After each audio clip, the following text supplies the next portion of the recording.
Assalamualaikum warahmatullahi wabarakatuh. Perkenalkan, nama saya Dwi Noviani dengan NPM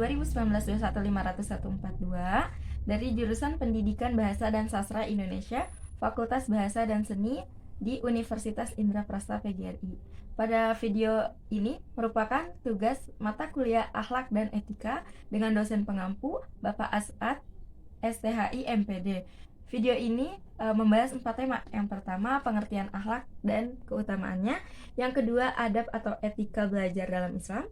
Yang ketiga, etika beragama, berbangsa dan bernegara dalam Islam. Dan yang keempat, pengertian musyawarah dan etika berdemokrasi dalam Islam. Yang pertama ada pengertian akhlak. Akhlak secara bahasa berasal dari bahasa Arab yaitu al-hulk, yang berarti perangai, tabiat, budi pekerti, ataupun sifat seseorang. Jadi akhlak ini diartikan sebagai sifat atau budi pekerti yang dimiliki oleh seseorang yang terkait dengan sifat-sifat yang ada pada dirinya sendiri.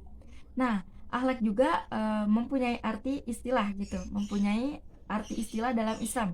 Diartikan sebagai sifat atau perangai seseorang yang telah melekat dan biasanya akan tercermin dari perilaku orang tersebut. Seseorang yang memiliki sifat baik biasanya juga memiliki akhlak yang baik, begitupun sebaliknya. Contoh akhlak yang sempurna ada pada kepribadian Rasulullah SAW. Beliau patut dijadikan uswatun hasanah atau teladan yang baik.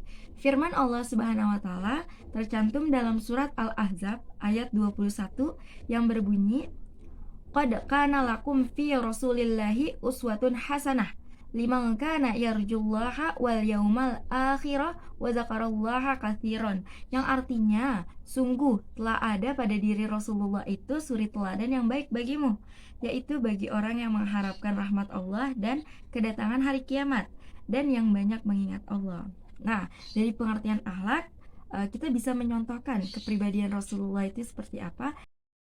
Akhlak itu terbagi menjadi dua golongan, yaitu ada akhlak terpuji, akhlak mahmudah, dan akhlak tercela, akhlak mazmumah. Akhlak terpuji ini seharusnya dimiliki oleh setiap muslim. Apa aja sih akhlak terpuji itu? Seperti sabar, terus jujur, dermawan, rendah hati, dan lain sebagainya. Seseorang yang memiliki akhlak yang baik akan selalu menjaga sikap dan tutur katanya kepada siapapun, dan selalu merasa bahwa dirinya itu diawasi oleh Allah Subhanahu wa taala. Yang kedua ada akhlak tercela. Akhlak tercela ini yang harus dijauhi oleh setiap muslim karena dapat mendatangkan mudarat bagi dirinya sendiri maupun orang lain. Apa aja sih contoh akhlak tercela? Seperti sombong, iri, dusta, dengki, terus fitnah, bakhil, dan lain sebagainya. Akhlak yang tercela itu sangat dibenci oleh Allah Subhanahu wa taala dan tidak jarang orang yang memiliki akhlak tersebut akan juga tidak disukai oleh masyarakat. Maka dari itu, kita berlomba-lomba untuk mencari akhlak kebaikan. Baik, selanjutnya keutamaan akhlak. Dalam Islam, akhlak mempunyai kedudukan yang tinggi dan mengajak umat muslim untuk memiliki akhlak yang baik. Bahkan, misi diutusnya Rasulullah adalah untuk menyempurnakan akhlak manusia di dunia.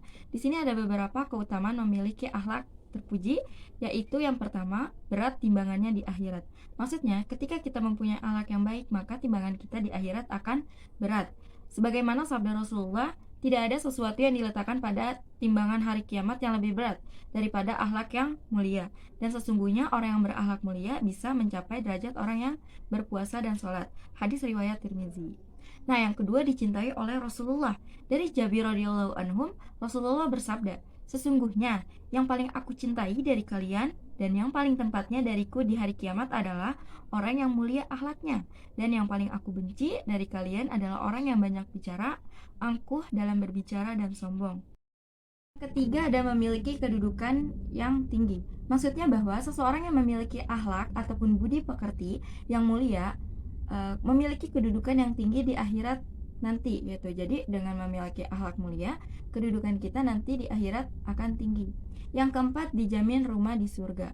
Dalam sabda ini, sabda Umamah radhiyallahu anhum menjelaskan bahwa Rasulullah itu menjanjikan kita mempunyai rumah di surga nanti jika kita memiliki perangai yang baik atau mempunyai akhlak yang mulia. Begitu cintanya Rasulullah kepada kita sampai-sampai beliau menjanjikan kita gitu. Selanjutnya adab atau etika belajar dalam Islam. Etika merupakan ilmu pengetahuan yang berhubungan dengan upaya menentukan perbuatan yang dilakukan manusia untuk dikatakan baik atau buruk. Nah, dengan kata lain, etika ini merupakan aturan atau pola tingkah laku yang dihasilkan oleh akal manusia. Dengan adanya etika, pergaulan dalam masyarakat bisa terlihat. Etika dan proses belajar manusia memiliki hubungan yang saling terkait. Pada satu sisi, belajar merupakan kegiatan wajib yang harus dilakukan manusia. Nah, di sisi lain, etika itu sebagai pemikiran manusia tentang baik atau buruk sangat diperlukan untuk merefleksikan kegiatan manusia setiap saat. Selanjutnya, adab dalam menuntut ilmu yang perlu kita ketahui. Yang pertama, niat karena Allah Subhanahu wa Ta'ala. Nah, selain kita menuntut ilmu, segala sesuatu yang kita ingin kerjakan itu harus diniatkan karena Allah Subhanahu wa Ta'ala, agar dipermudah, diperlancar oleh Allah Subhanahu wa Ta'ala. Yang kedua, selalu bersungguh-sungguh. Dalam menuntut ilmu, kita seharusnya itu bersungguh-sungguh karena memperoleh ilmu itu tidak gampang kalau kita tidak sungguh-sungguh. Yang ketiga, ada selalu rendah hati. Dengan menuntut ilmu, kita harus mempunyai akhlak yang rendah hati gitu, tidak boleh sombong. Ketika kita memiliki ilmu lalu kita sombong, buat apa gitu kan? Yang keempat, menyimak dan mengamalkannya. Maksudnya itu dalam menuntut ilmu kita harus menyimak apa yang guru atau dosen lagi jelaskan gitu. Jadi kita nyimak lalu kita amalkan dengan cara ketika kita memperoleh ilmu itu kita berbagi lagi kepada teman yang lain. Selanjutnya, konsep etika belajar mengajar dalam Islam. Yang pertama, etika belajar dengan diri sendiri. Allah Subhanahu wa Ta'ala menjanjikan derajat yang tinggi kepada tiap orang yang berilmu. Hal itu juga berlaku di dunia. Orang yang memiliki jenjang pendidikan yang tinggi secara normatif akan lebih dihargai daripada orang yang berpendidikan rendah. Yang kedua, ada etika belajar dengan guru. Guru maupun ustadz maupun dosen merupakan pengganti orang tua di baik di sekolah, kampus, pesantren ataupun di masjid. Sebagai pengganti orang tua, sudah selayaknya guru itu dihormati, layaknya anak menghormati orang tuanya di rumah gitu. Guru memberikan ilmu yang begitu berharga yang dibutuhkan oleh siswa. Ketiga, yaitu etika belajar ketika memilih pelajaran. Pemilihan pelajaran harus bisa mengenali diri sendiri, mana yang sesuai dengan kemampuan, bakat, minat, dan kebutuhannya. Namun, hendaknya setiap muslim harus mendahulukan menuntut ilmu agama, karena ilmu agama adalah ilmu yang wajib dipelajari oleh setiap muslim, tanpa terkecuali. Yang keempat, ada etika ketika memilih teman. Dalam pergaulan terhadap sebaya perlu adanya kerjasama, saling pengertian, dan saling menghargai. Begitu juga etika kita dalam memilih teman. Pergaulan yang dijalin dengan kerjasama akan bisa memecahkan berbagai masalah yang tidak bisa dipecahkan sendiri. Selanjutnya yaitu etika beragama, berbangsa, dan bernegara dalam Islam.